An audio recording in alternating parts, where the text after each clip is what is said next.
de pouvoir vous retrouver par le moyen de ce canal pour partager encore une pensée tirée de la parole de Dieu. La parole de Dieu, c'est notre boussole. La parole de Dieu, c'est notre fil à plomb, notre repère. La parole de Dieu, c'est la dernière autorité pour le disciple. Et justement, aujourd'hui, je voudrais que nous réfléchissions par rapport à un thème qui parle de l'Évangile. L'Évangile, c'est quoi? L'Évangile qui est tiré du grec ancien, qui est euangelion, veut dire bonne nouvelle. Bonne nouvelle. Une bonne nouvelle, c'est quoi? Une bonne nouvelle, c'est pour généralement celui qui est dans la détresse. Je veux dire que pour apprécier une bonne nouvelle, il faut être dans le besoin. Une bonne nouvelle pour quelqu'un qui a faim, c'est de lui dire « voici du pain et c'est gratuit ». Une bonne nouvelle pour celui qui est malade, c'est « tu es guéri ». Une bonne nouvelle pour celui qui est perdu, c'est de lui dire « voici le chemin ». Une bonne nouvelle pour celui qui est seul, c'est de lui dire « je suis à côté de toi, je suis venu te tenir compagnie ». Voilà le sens de la bonne nouvelle. Quelquefois, je me rends compte que même en tant que chrétien, nous nous éloignons beaucoup de ce qui s'appelle bonne nouvelle. Notre vie, notre manière de faire nous éloigne de l'essence même de l'Évangile. L'Évangile ou le porteur de l'Évangile ou l'évangéliste, comme nous l'appelons, c'est celui qui apporte une bonne nouvelle à quelqu'un qui n'a pas une bonne nouvelle, qui est dans la détresse, qui est dans le manque, qui est dans le besoin. Dieu nous appelle justement à être des porteurs de bonnes nouvelles. Il nous appelle, il nous a choisis pour que nous soyons des porteurs de bonnes nouvelles et que nous soyons nous-mêmes de bonnes nouvelles pour notre génération. Et c'est pourquoi je voudrais, pour provoquer votre réflexion, parler du 5e évangile. Ne soyez pas pressés de me condamner d'hérétique. Il y a 4 évangiles dans la Bible, nous le savons. Mais d'où vient que je parle de 5e évangile? Le 5e évangile, c'est toi et c'est moi. La Bible nous présente 4 évangiles et en réalité, ce n'est pas 4 livres différents, c'est 4 personnes qui ont fait des portraits d'une seule personne. On peut le représenter comme ça. Ceux qui ont étudié la Bible parlent de la synopsie, des évangiles synoptiques, de comparer les 4 évangiles. Et c'est plus facile de dire que les 4 auteurs des 4 évangiles étaient 4 peintres qui regardaient tous Jésus et chacun a peint selon son talent, selon sa manière. Et ça parle de la même personne. Mais l'essence de l'évangile, c'était pour que on apporte la bonne nouvelle. Jésus a commencé son premier discours, son premier message, si vous voulez, sur une montagne, où il a commencé par « heureux ». Heureux ceux qui sont persécutés, heureux ceux qui ont faim et soif de la justice, heureux ceux qui sont seuls, heureux, heureux, heureux. Il n'a jamais dit « malheureux », parce qu'il est venu pour apporter justement une bonne nouvelle. Ceux qui étaient persécutés voulaient entendre qu'ils sont bien heureux. Et Jésus a dit également, « Je suis le pain de vie, je suis la source, je suis l'eau vive, je suis le chemin, je suis la vérité. » Et le 5e évangile qui est toi, qui est moi, nous devrions avoir ce même langage. Nous devrions aller vers les autres, vers nos contemporains et leur dire, « Regardez-nous », comme dans Actes chapitre 3, lorsque Pierre et Jean ont dit à ce paralytique, « Regarde-nous ». Souvent, les chrétiens, même les plus pieux, disons, aiment dire « Regarde au Seigneur seulement ». Mais le 5e évangile, qui est toi, consiste à dire aux gens qui sont en face de toi, « Regarde-moi ». Parce que j'ai un message d'espoir, parce que j'ai un évangile pour toi, une bonne nouvelle pour toi. Il est venu pour libérer les captifs. Il est venu pour rendre libres les opprimés, pour donner aux aveugles la vue. Et c'est ce que nous devrions faire. Si nous sommes disciples du Seigneur, nous sommes le 5e évangile. Aujourd'hui, Jésus n'est plus dans ton quartier physiquement en train de marcher. il n'est plus dans ton campus, il n'est plus dans ton service, il n'est plus dans la circulation, dans ta voiture, il n'est plus là où tu vas au marché, il n'est plus là physiquement. Le 5e évangile, c'est toi. C'est toi qui es le porteur de cette nouvelle pour dire à ceux qui sont opprimés, oppressés, à ceux qui sont perdus, venez à moi, vous tous qui êtes fatigués, et je vous donnerai du repos. Est-ce que tu peux répondre positivement à cette affirmation que tu es un 5e évangile? Parce que si tu n'es pas un 5e évangile, ça veut dire que tu n'as pas encore reçu. Tu ne l'as pas encore reçu. Sa parole dit dans Jean, à tous ceux qui l'ont reçu, à ceux qui croient en mon nom, il a donné le pouvoir de devenir enfant de Dieu.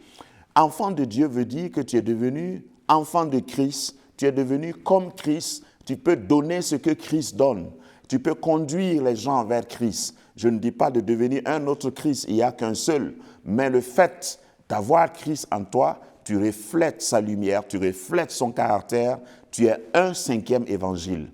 Tu es celui-là qui dépeint Christ dans ta génération. Tu es le Christ parmi les médecins, si tu es médecin. Tu es celui qui a le portrait, tu es le portrait de Christ parmi les artistes, si tu es artiste. Tu es le portrait de Christ parmi les infirmiers, les infirmières, si c'est là où tu travailles. Il faut être le 5e évangile.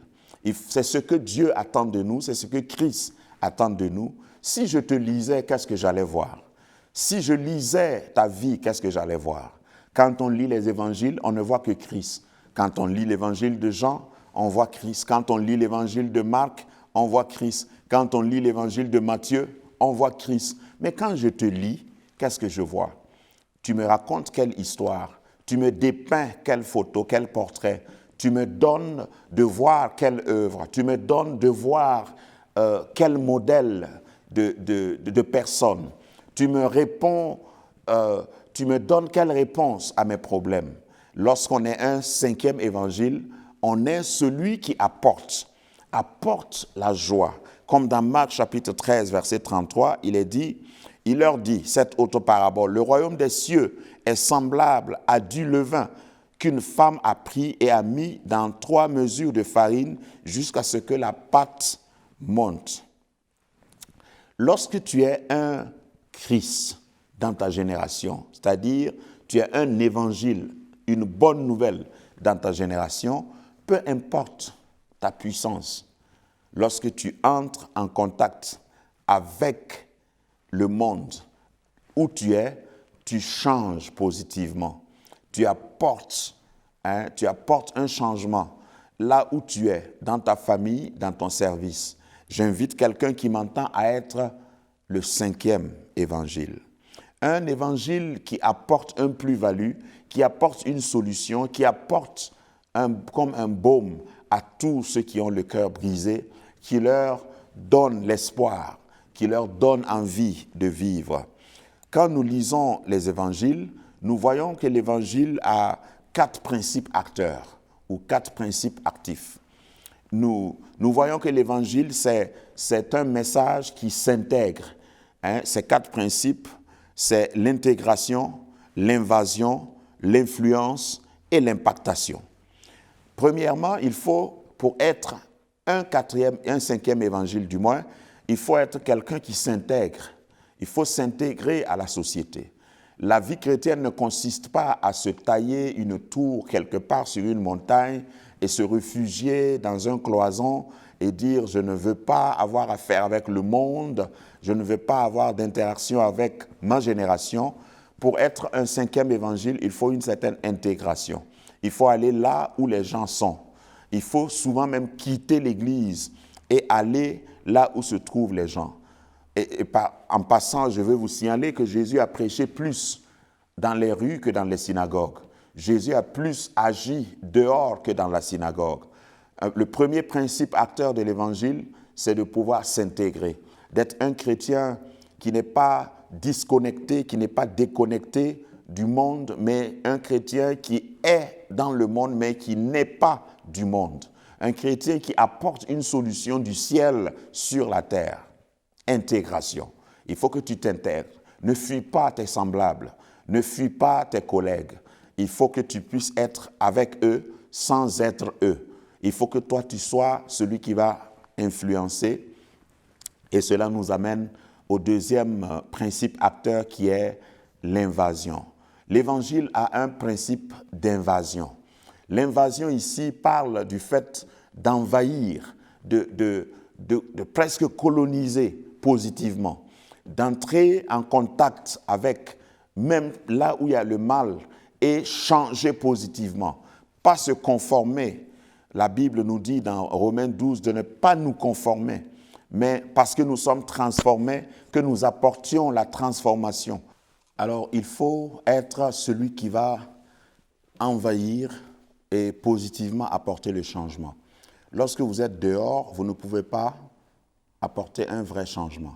Il faut être à l'intérieur. C'est pourquoi Matthieu chapitre 5, verset 13 nous dit que nous sommes le sel de la terre. Pour être le 5e évangile dans ta génération, il faut être là où les gens sont. Il faut il faut être dedans, mais être de dehors. Être dedans sans se conformer, comme la parole de Dieu nous dit, Romains chapitre 12. Il faut que nous acceptions nous intégrer à notre génération, parce que être un bon disciple du Seigneur, ce n'est pas s'enfermer, ce n'est pas s'écarter des réalités du monde, mais c'est venir vers les gens et apporter le changement. Le troisième élément, le troisième principe, c'est l'influence. Il faut influencer positivement. Il faut être quelqu'un qui influence positivement sa génération. Il faut que par ton sel et par ta lumière, tu puisses influencer. Matthieu 4, 14 dit que nous sommes la lumière du monde. Pour être le 5e évangile dans ta génération, il faut que tu puisses influencer par la lumière. Là où il y a les ténèbres, que la lumière jaillisse, que ta vie soit une lumière pour éclairer. La lumière prévient le désordre. La lumière élimine le doute. La lumière apporte l'assurance. Quand quelqu'un marche dans la lumière, il est rassuré. Quand quelqu'un a la lumière, il peut s'organiser. Il faut que ta présence dans un service, il faut que ta présence dans un foyer, il faut que ta présence dans une communauté permet à ceux qui sont autour de toi de pouvoir s'organiser, de pouvoir voir le désordre et prévenir le désordre. Dans l'obscurité, on peut être désordonné, on peut être sale sans se rendre compte, sans savoir qu'on est sale. Mais dès qu'il y a la lumière, chacun s'arrange. Le désordre est le résultat des ténèbres. Mais lorsque la lumière vient, le désordre est obligé de partir. Sois un évangile dans ta génération, donc le 5e évangile. Le 4e principe du 5e évangile, c'est l'implication. Je récapitule, j'ai dit premier principe, acteur, intégration, ensuite j'ai dit invasion, j'ai dit influence, et le 4e, impactation. Impacter veut dire que ta présence va laisser des traces. Ton passage va laisser des traces. Il ne faut pas que tu quittes un endroit sans qu'il y ait des traces. Il ne faut pas que tu rencontres quelqu'un sans laisser des traces dans la vie de cette personne. Des traces positives, je veux dire. Parce que évangile, à l'origine, comme j'ai dit, veut dire bonne nouvelle. Lorsque tu rencontres quelqu'un qui est malheureux, quelqu'un qui ne sait pas à quel saint se vouer, comme on dit, lorsque tu parles avec la personne, après ton départ, il faut qu'il y ait un impact. Il faut que si tu rencontres quelqu'un le matin et tu parles quelques minutes avec la personne, que sa journée soit gagnée. Que celui qui avait le visage abattu soit relevé. La parole de Dieu dit que quand on tourne les regards vers le Seigneur, on est rayonnant de joie et le visage ne se couvre point de honte. Le 5e évangile que tu es consiste à ce que tu puisses impacter ta génération, à ce que tu puisses apporter des solutions. Et pas en vivant hors du monde. Tu vis dans le monde, mais tu n'es pas du monde. Tu leur dis, il y a une autre manière de vivre. Il y a une autre manière de solutionner. Il y a une autre manière d'éduquer les enfants. Il y a une autre manière de dépenser son argent. Il y a une autre manière d'aider. Tu fais ce que les autres font, mais tu as une autre manière. Tu as un plus et tu apportes quelque chose à la solution. Aujourd'hui, ma prière est que Dieu fasse de chacun de nous un 5e évangile, là où nous sommes. Que les 4 évangiles qui sont quelque peu théoriques, nous permettent, à partir de cette théorie, d'être l'évangile, le 5e, qui est pratique. La Bible nous dit d'ailleurs, dans les Épîtres, que nous sommes une lettre lue par tout le monde. Il faut que tu deviennes une lettre.